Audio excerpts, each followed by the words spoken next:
Facebook friend बना हैवान, शादी का झांसा देकर किया दुष्कर्म, डीआईजी ऑफिस पहुंची पीड़िता, परिजनों पर धमकी देने का आरोप। रीवा फेसबुक पर दोस्ती करना एक युवती को भारी पड़ गया। विश्वास की आड़ में युवक ने उसका शोषण किया और जब शादी की बात आई तो उसने किनारा कर लिया। मामला रीवा जिले का है, जहां एक युवती ने डीआईजी कार्यालय पहुंचकर अर्पित मिश्रा नाम के युवक पर रेप का आरोप लगाया है। युवती का कहना है कि उसकी अर्पित मिश्रा से फेसबुक के जरिए जान पहचान हुई थी।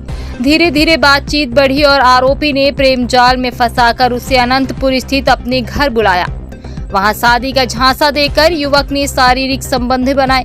पीड़िता ने यह भी बताया कि उसने पूरी घटना की जानकारी आरोपी की बहन को दी थी, लेकिन कोई मदद नहीं मिली। कुछ समय बाद युवती को पता चला कि अर्पित मिश्रा की सगाई हो चुकी है और तिलक की रस्में भी निभाई जा रही हैं। यह सुनते ही उसके पैरों तले जमीन खिसक गई। धोखा और अपमान की पीड़ा से आहत युवती ने डीआईजी ऑफिस पहुंचकर न्याय की गुहार लगाई। युवती का आरोप है कि जब वह आरोपी के गांव लाल गांव पहुंची तो वहां युवक के परिजनों और रिश्तेदारों ने उसे धमकाया और चुप रहने का दबाव बनाया। फिलहाल पुलिस ने शिकायत दर्ज कर ली है और मामले की जांच शुरू कर दी है। जांच के घेरे में आरोपी पीड़िता को न्याय दिलाने की कवायद शुरू। रीवा पुलिस अब इस गंभीर मामले की पड़ताल कर रही है। पीड़िता की शिकायत के बाद पूरे मामले को लेकर जांच तेज कर दी गई है। जल्द ही आरोपी को तलब कर पूछताछ की जा सकती है। वहीं पीड़िता ने प्रशासन से सुरक्षा की भी मांग की है। मैंने सब जी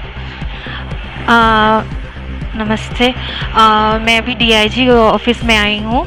आरोपी अर्पित कुमार मिश्रा के बारे में मतलब बताने के लिए मैंने 27 मई को थाना विश्वविद्यालय में उसके नाम की एफआईआर दर्ज करवाई है, लेकिन अभी तक की कोई कार्रवाई नहीं हो पा रही है।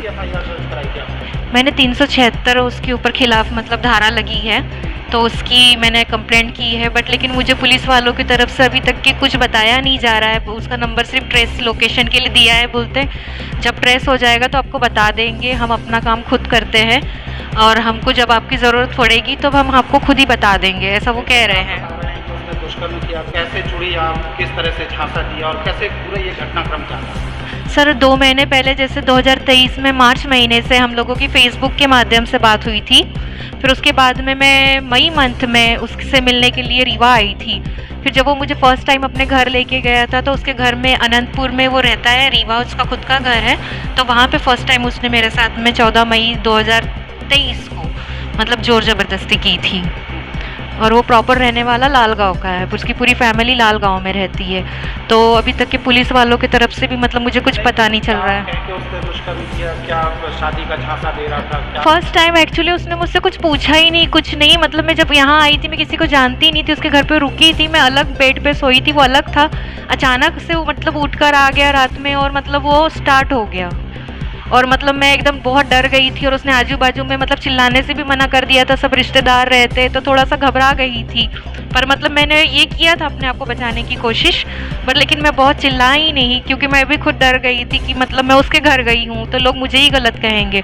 पर इस बात की जानकारी मैंने कुछ दिन के बाद में उसकी सिस्टर को दी थी कि उसके भाई ने मेरे साथ ऐसा ऐसा किया है करके।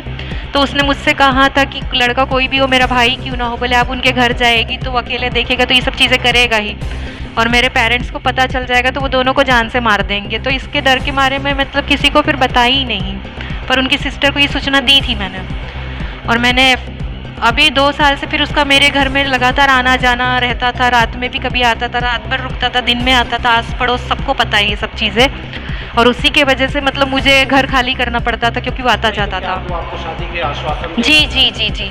उसने हमेशा मुझसे ये कहा था कि मुझे आपसे शादी करने में कोई आपत्ति नहीं है, और आप मुझे मतलब इतना मेरे प्रोग्राम को की समझती है तो आपसे शादी करके तो मतलब मुझे बेनिफिट ही है कि मतलब आपके साथ करूँगा शादी तो अच्छा रहेगा, ये सब चीज़ें कहता रहता था। आप दोनों के बीच में अचानक ऐसी कौन सी चीज़ें निकल के सामने आई कि दूरियां बढ़ गई और मामला थाने तक पहुँच गया?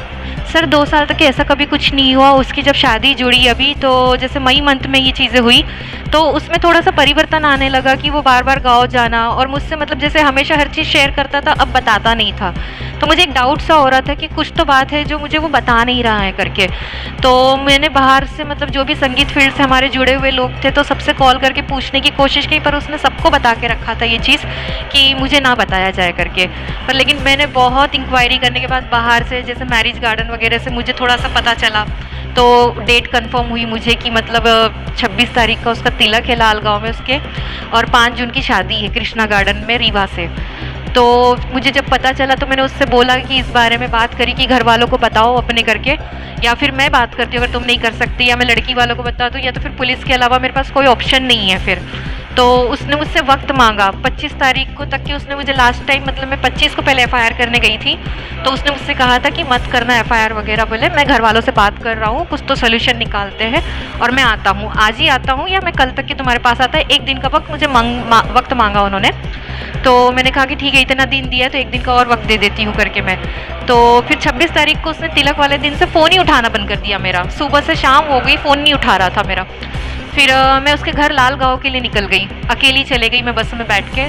पर ये चीज़ की सूचना उन लोगों को थी कि मैं आ रही हूँ करके, तो उसने अपने बुआ के लड़के प्रयाग मिश्रा और उसी के एक दोस्त क्षितिज नाम के लड़के को भेजा, जिन्होंने जहाँ से बस रुकती है वहीं से मुझे कार में बिठाया और थोड़ा सा आगे ले जाके उसी के घर के पास एक मैदान था, वहाँ पे बैठकर वो लोग मतलब मुझसे समझाने लगे कि उसकी बदनामी हो जाएगी, ऐसा है, मतलब जो भी चीज़ें हैं तो छोड़ दीजिए ऐसा वैसा करके। तो फिर मैंने कहा एफआईआर होने के बाद क्या उस परिवार द्वारा अभी भी धमकियाँ दी जा रही हैं? जी, मेरे जो बयान है, मेरी पड़ोसी है जो यहाँ पे अभी रहती है, तो उसने मुझे बताया था कि वो कह रहे हैं कि मतलब अर्पित ने मतलब बोला है कि मतलब तुमने क्यों गवाही दी, अपनी गवाही वापस ले लो करके, ये सब चीज़ें बोली जा रही है। सर ये लोग मतलब इनके जितने भी रिश्तेदार हैं, जैसे इसके चाचा का फ़ोन आया था मुझे, उसके वो जो बुआ के लड़के वगैरह हैं, इन लोगों ने मुझे कॉल किया था, उन्होंने गाड़ी में बैठकर भी मतलब मुझसे चीज़ें कही थी कि अगर हमारे घर वाले आपको देख लेंगे, बोले लाल गांव में, तो बोले आपके छोटे छोटे टुकड़े कर कर आपको मार देंगे, पता भी नहीं चलेगा कब वाटरफॉल में फेंक दिया आपको करके। तो ये सब चीज़ें मतलब लोग बोल रहे थे। लड़के का नाम क्या है, आरोपी का नाम क्या है? अर्पित कुमार मिश्रा। पिताजी का नाम? दिनकर प्रसाद मिश्रा। रहता कहाँ है? ये प्रॉपर लाल गांव का ही रहने वाला है और इनका अनंतपुर रीवा में भी खुद का घर है जहाँ वो अकेला रहता था।